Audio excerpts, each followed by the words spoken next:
President Trump is standing firmly behind his defense secretary, Pete Hegseth, amid calls for him to step down after the secretary shared military information about a second group chat. NBC's Melanie Zanona has details from Washington. The Trump administration facing another scandal involving Defense Secretary Pete Hegseth after he shared sensitive information in a second signal group chat before the U.S. strikes in Yemen. The secretary pushing back this morning. What was shared over Signal, then and now, however you characterize it, was informal, unclassified coordinations for media coordination and other things. But the information was coming from the general overseeing the strikes and included details on when U.S. fighters would take off and when they would hit their targets. 3 U.S. officials with direct knowledge of the chat tell NBC News the secretary sent some of that information to 2 group chats.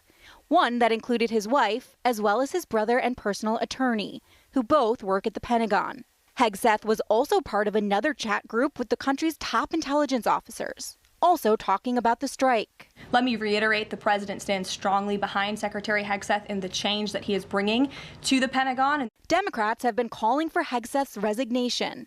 And now Nebraska Republican Congressman Don Bacon is calling on Hegseth to step down, saying he always had concerns about the secretary. The market's another sour point for the White House. The growing feud between the president and Fed Chairman Powell has Wall Street rocking and roiling. The Dow rallied one day after a huge sell-off. But despite the gains, the market is headed for its worst April since the Great Depression. The president downplaying the ups and downs Monday. Well, we're all set. There's a little transition, and that's going to happen.